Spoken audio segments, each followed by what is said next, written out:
संघर्ष नहीं होना चाहिए एक ही घर के दो बच्चों में ना।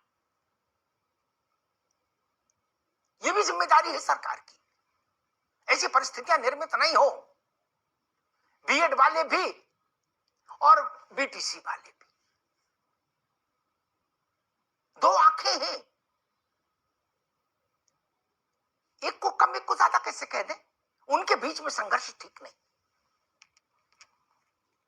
अब एक तर्क दिया गया कि सुप्रीम कोर्ट का फैसला है। हाँ, सुप्रीम कोर्ट का फैसला सिर माथे, सबसे बड़ी अदालत है, उसके फैसले को सब लोग एपेक्स कोर्ट के फैसले के नाते सिर झुकाकर स्वीकार करते हैं, करना भी चाहिए।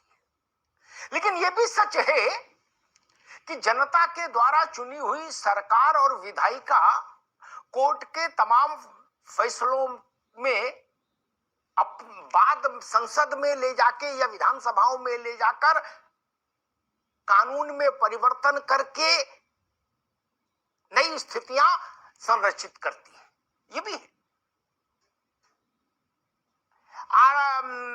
प्रमोशन में आरक्षण को लेकर सुप्रीम कोर्ट ने एक फैसला दिया था,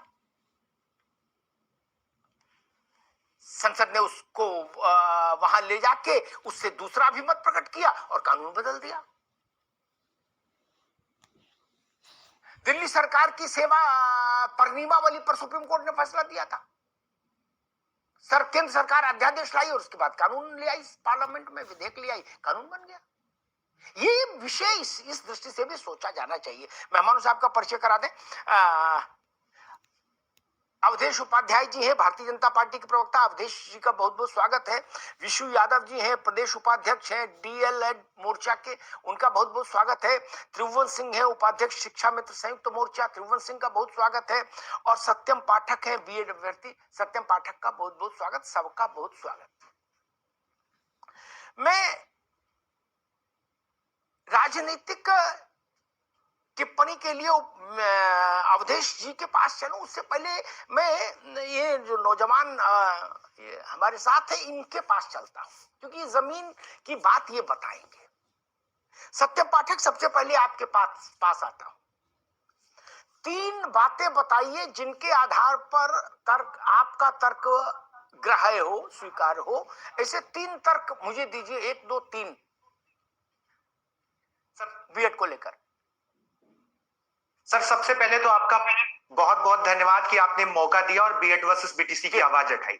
आपने बहुत महत्वपूर्ण बात की सर। 3 मुद्दे, 3 पॉइंट मैं आपको बताऊंगा और फिर आप कहेंगे कि बीएड को प्राथमिक शिक्षक भर्ती में क्यों नहीं शामिल करना चाहिए। सबसे पहली बात, बीएड के 2018 के बाद नोटिफिकेशन देखने के बाद तमाम बीएड डिग्री धारकों ने प्राथमिक शिक्षक भर्ती के लिए बीएड किया था। उसके पीछे का रीजन ये है कि जो बीटेक प्लस बीएड वाले हैं वो अब ना यूपी टीजीटी के लिए बचे, ना इसके साथ साथ वो यूपी के पीआरटी के लिए बचे, उनके लिए कोई रास्ता नहीं। ऐसे 3 लाख छात्र ऐसे हैं जो सब्जेक्ट कॉम्बिनेशन की वजह से, बीएड डिग्री धारकों की वजह से वो अब बाहर हो गए हैं किसी भी शिक्षक भर्ती से, क्योंकि टीजीटी में भी उनको मौका नहीं मिल पाएगा और ऐसे अभ्यर्थियों की 3 लाख संख्या है। पहली चीज। दूसरी चीज ये है सर कि वो छात्र जो अभी सीटेट का एग्जाम देकर के आए थे 2018 के बाद, ऐसे छात्रों की मात्र उत्तर प्रदेश की अगर मैं बात करूं तो 10 लाख छात्रों की संख्या है। सरकार, सुप्रीम कोर्ट की तरफ से यह कहा गया कि एक्सपर्ट कमेटी नहीं बैठाई गई और इसकी वजह से सरकार नहीं ठोक सकती है अपना दावा एनसीटी की तरफ। तो एनसीटी को इस चीज पर अपना एक्सपर्ट कमेटी बैठा करके जल्दी से जल्दी गजट लेकर के आना चाहिए था। तो इसमें गलती कहीं ना कहीं सरकार की है। सरकार को एक्सपर्ट कमेटी बैठाना चाहिए था और उसके बाद बीएड डिग्री धारकों को प्राथमिक शिक्षक भर्ती में शामिल करना चाहिए था। 28 जून 2018 के नोटिफिकेशन को देख करके अगर देश के 1 करोड़ बीएड डिग्री धारकों ने प्राथमिक शिक्षक भर्ती में प्रतिभाग लिया था तो इसमें कहीं ना कहीं बीएड डिग्री धारकों का दोष इसलिए नहीं है क्योंकि अगर नोटिफिकेशन में साफ तौर पर कह दिया गया होता कि बीएड वाले प्राथमिक शिक्षक भर्ती में नहीं शामिल हो पाएंगे तो जाहिर सी बात है छात्र बीटीसी कर लेते। लेकिन 5 साल का वक्त, सीटेट के फॉर्म का पैसा, यूपी टेट के फॉर्म का पैसा, और यहां पर मैं सर एक और आपके अंतरात्मा के छात्रों की बात, छात्रों की अंतरात्मा की बात एक मैं आपके सामने रखना चाहूंगा सर, अगर आप मुझे मौका देंगे। वो ये है कि छात्र बिहार शिक्षक भर्ती का फॉर्म भी भर चुके थे और फॉर्म भरने के बाद टिकट भी बुक करा चुके थे, और ऐसे भी पता चलता है कि सुप्रीम कोर्ट से बीएड डिग्री धारकों को प्राथमिक शिक्षक भर्ती से बाहर कर दिया गया। ठीक है सत्यम, अब दोबारा में आएंगे आपके पास। 13 लाख नौजवानों का मसला तो उत्तर प्रदेश में ही पैदा हो गया। देश भर में सोचिए कितना बड़ी संख्या होगी। विशु यादव जी, आप मुझे 3 बातें बताओ जो इस बात को औचित्य प्रदान करें, जस्टिफाई करें। ये जो संघर्ष मैं देख रहा हूं, मैं इससे बड़ा दुखी हूं। एक ही परिवार के 2 बच्चे आपस में लड़े। मुझे 3 बातें आप बताइए, जैसे मैंने सत्यम से 3 बातें पूछी। जी सर, सबसे पहले आपका मैं धन्यवाद करना चाहूंगा, क्योंकि सबसे ज्यादा अगर बेसिक का मुद्दा कोई उठाया है तो वो आप हैं सर। मैं इसलिए कहना चाहता हूं कि इनके साथ अन्याय नहीं हुआ है। संवेदना इनके प्रति है मेरी कि इनका समय बर्बाद हुआ, पैसा बर्बाद हुआ है, लेकिन ये सरकार की और एनसीटी की गलत नीतियों का शिकार हुए हैं, लेकिन अन्याय नहीं हुआ है। क्योंकि सर, आप भली बात जानते हैं कि बीटीसी के पास सिर्फ और सिर्फ प्राथमिक शिक्षक भर्ती में बैठने का मौका रहता है, और इनके पास बीएड के पास एलटी है, उसके बाद टीजीटी है, पीजी। जी ठीक है विशु, बोलिए जी। आ रही आवाज, बोलिए भैया विशु। एक मिनट सर जी। हाँ सर, सॉरी सर।